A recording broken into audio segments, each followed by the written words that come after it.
know since you and I first met, you've been talking about your own journey and how you've come to become really so passionately committed to this. I wonder if you wouldn't mind sharing some of that, because not everybody knows you as well as I do.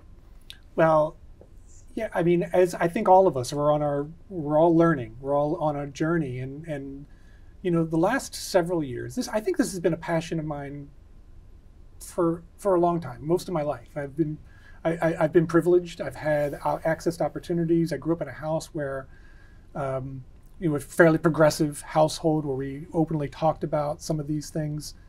But I have most recently, especially in this position, recognized the influence I can have, the difference potentially that we can make as an organization. And I think it was Maya Angelou who said, if you know better, you need to do better.